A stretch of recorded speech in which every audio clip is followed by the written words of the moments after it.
दोस्तों, ईमानदारी और मेहनत से हर मुश्किल को पार किया जा सकता है। जब हम सच्चाई और मेहनत का रास्ता अपनाते हैं तो सफलता और सम्मान अपने आप हमारे पास आ जाते हैं। जाड़े का मौसम था। रामू मोची पेड़ के नीचे अपनी छोटी सी दुकान में जूते की मरम्मत करने में व्यस्त था। रामू की दुकान बिना छत और दीवारों के था। एक पेड़ के नीचे गांव के बीचों बीच एक मैदान में थी। उसकी दुकान में एकमात्र संपत्ति उसका एक संदूक था। जब रामू अपना सारा काम निपटा लेता तो अपनी सारी चीजें उस संदूक में बंद करके रख देता। ऐसे ही उसकी दुकान बंद हो जाती थी। एक दिन दोपहर का समय था और सूरज सर पर चमक रहा था, परंतु रामू फिर भी सर्दी महसूस कर रहा था। उसके हाथ पांव सर्दी से ठंडे हो रहे थे। वह अपने गांव में अकेला मोची था। गांव के सभी लोग अपने फटे पुराने जूतों की मरम्मत उसी से करवाते थे, इसीलिए उसे खाली बैठने की जरा भी फुर्सत नहीं मिलती थी। वह सुबह से शाम तक अपने काम में ही लगा रहता था। रामू था तो बहुत ही गरीब आदमी, मगर उसके अंदर लालच नाम मात्र का भी नहीं था। उसे मालूम था कि गांव के लोगों की आमदनी ज्यादा नहीं होती है और वे बड़ी मुश्किल से अपनी गुजर बसर करते हैं।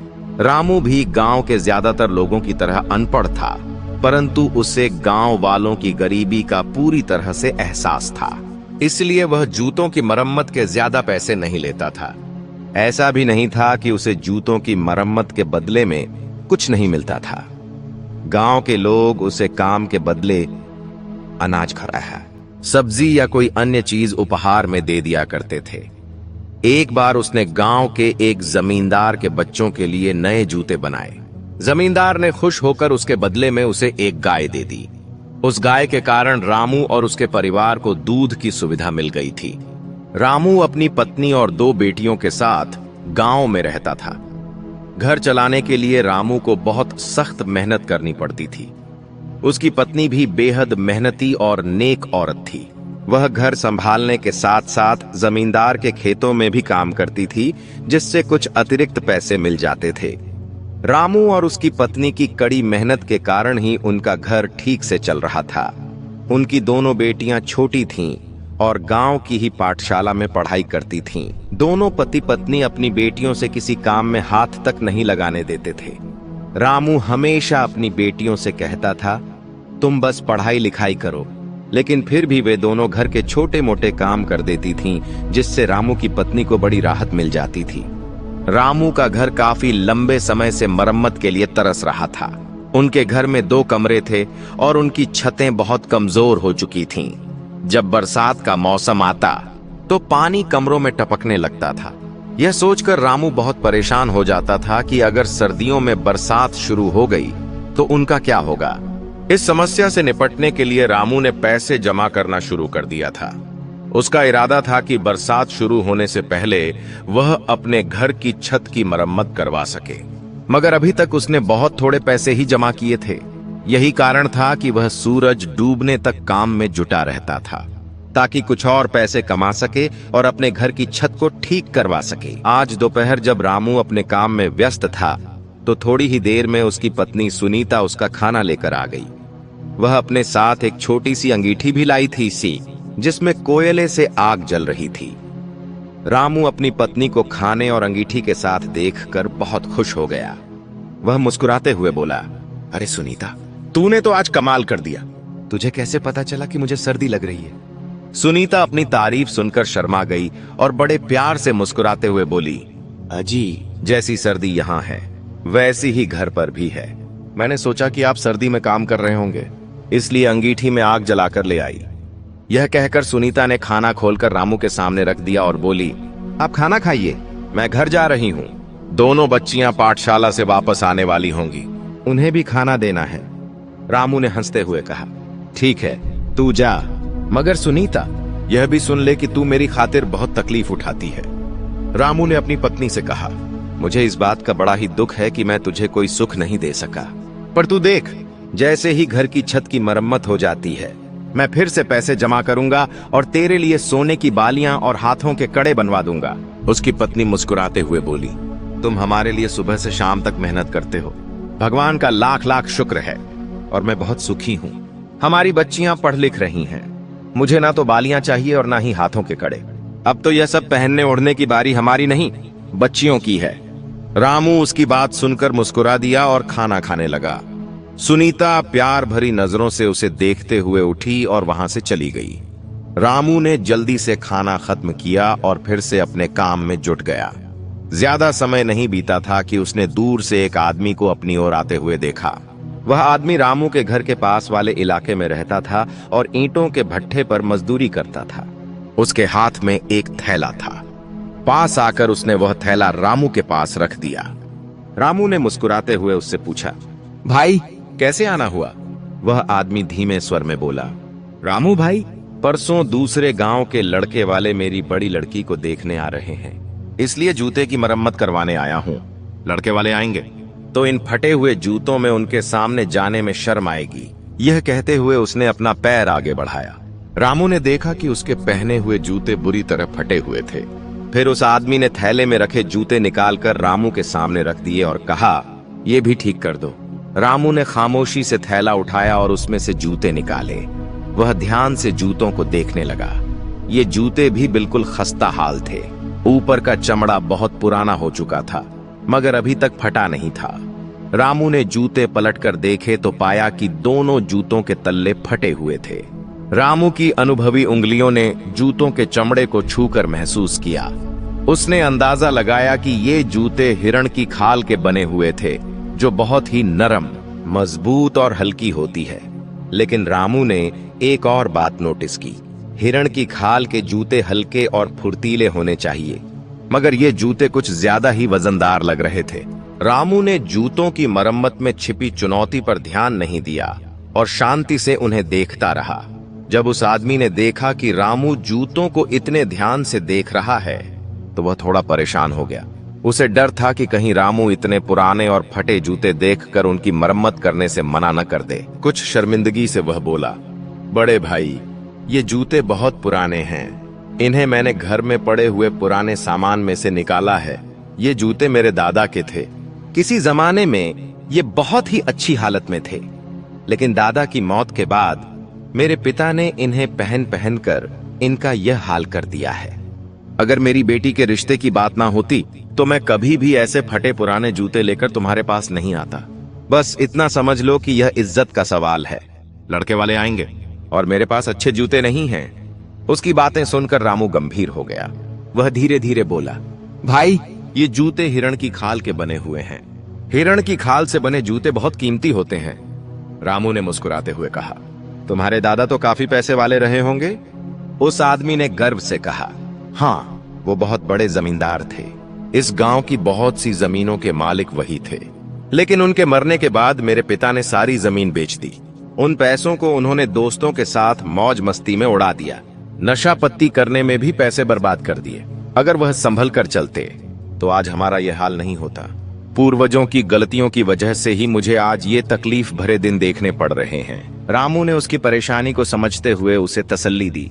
उसने कहा, तुम फिक्र मत करो दोस्त, इन जूतों को मैं ऐसा बना दूंगा कि देखने वाले देखते ही रह जाएंगे।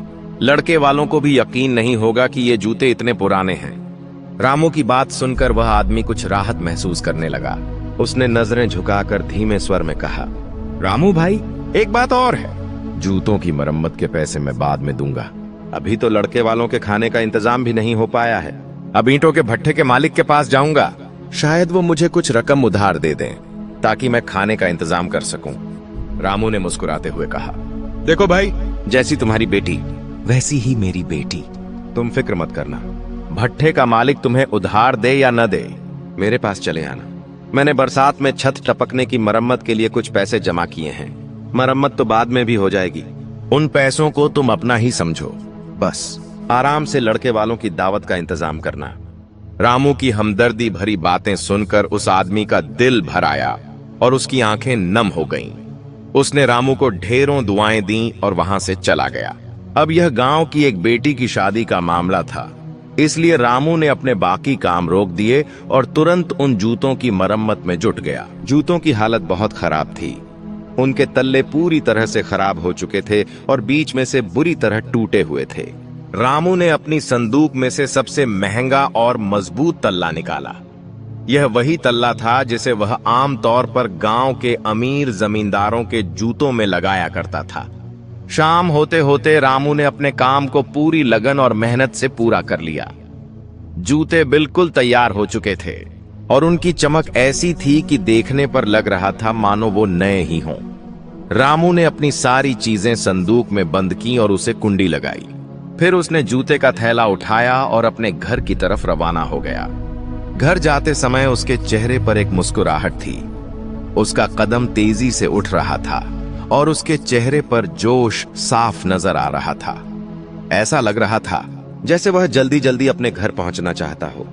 घर पहुंचकर रामू ने जूते का थैला एक तरफ रख दिया। उसकी दोनों बेटियां बाहर खेल रही थीं और सुनीता रात का खाना बना रही थी। रामू ने उसे आवाज देकर अंदर बुलाया। सुनीता आई तो रामू ने धीरे धीरे जूते का थैला उसकी तरफ बढ़ाया। वह उसे अपनी तरफ बिठाकर धीरे धीरे कुछ बताने लगा। रामू की बातें सुनकर सुनीता की आंखें हैरत से चमक उठीं। वह अपनी बात खत्म करके जब रामू ने अपने कुर्ते की जेब से एक पुराने कपड़े की पोटली निकाली तो उसकी आंखें और भी फैल गईं। पोटली में चमकते हुए हीरे और सोने के सिक्के थे। उन्हें देखकर सुनीता हैरान भी थी और खुश भी। उसकी खुशी के आंसू छलक आए। रामू ने मुस्कुराते हुए कहा, अब हम घर चलेंगे। बेटियां खेल रही हैं तो थोड़ा चूल्हे की आग हल्की कर दें। हम जल्दी ही वापस आ जाएंगे। थोड़ी देर के बाद रामू अपनी पत्नी के साथ घर लौट आया। घर पहुंचने पर देखा उसका बेटा बहुत ही परेशान और चिंता में डूबा हुआ था। उसने रामू और उसकी पत्नी को इज्जत से बिठाया। सब लोग वहां एक साथ बैठे थे। जब उस आदमी ने रामू को बताया कि भट्ठे के मालिक ने उसे पैसे देने से साफ इनकार कर दिया है, साथ ही भट्ठे के मालिक ने उसकी बेइज्जती भी की है और कहा है कि उधार लेने के लिए हर वक्त मुंह उठा करके चले आते हो। रामू ने कहा, भगवान बड़े ही दयालु हैं। अब मैं तुम लोगों को एक कहानी सुनाता हूँ। यह कहानी सुनकर तुम लोग बहुत खुश हो जाओगे। उसकी बात सुनकर पूरा परिवार रामू को हैरानी से देखने लगा। रामू अपनी पत्नी को यह बात पहले ही बता चुका था, इसीलिए वह हैरान नहीं थी। बाकी सभी के चेहरों पर कुछ समझ में न आने की स्थिति थी और सभी मुंह खोले रामू की बातें बड़े ध्यान से सुन रहे थे। उन सबकी हैरानी और परेशानी देखकर रामू की पत्नी मुस्कुरा रही थी। रामू ने कहना शुरू किया, तुम्हारे दादा बहुत ही अमीर आदमी थे। जब मैंने उनके जूते की चीर फाड़ की तो उनकी एड़ियों में से यह चीज निकली है। उसने कपड़े की वह छोटी सी पोटली निकालकर उसके सामने रख दी। सब हैरानी से उस पोटली को देख रहे थे। जब उसने वह पोटली खोली तो उसमें रखे हुए हीरे और सोने के सिक्के देखकर सब लोग हैरान हो गए। रामू ने वह पोटली उठाकर अपने हाथों में दे दी और कहा, मेरा यह ख्याल है कि तुम्हारे दादा ने इस दौलत को चोरों और डाकुओं से सुरक्षित रखने के लिए अपने जूतों में छिपा कर रखा था। इतनी सारी दौलत पाकर फटी फटी आंखों से उस पोटली को देख रहा था कि पत्नी इतनी खुश हुई कि चीख चीख कर रोने लगी। जब थोड़ी देर के बाद उन लोगों की हालत संभली तो रामू का हाथ थामकर रोने लगा और कहने लगा, रामू भाई, तुम इंसान नहीं हो बल्कि देवता हो, भगवान के कोई दूत हो। तुम्हारा यह उपकार मैं जीवन भर नहीं भूल सकता। तुम्हारे जैसा ईमानदार आदमी पूरे गांव में कोई दूसरा नहीं हो सकता। रामू ने मुस्कुराकर कहा, मैं तो इस बात पर खुश हूं कि तुम्हारी बेटी की किस्मत से यह धन तुमको मिला है और तुम इस गांव के बहुत ही अमीर आदमी बन गए हो।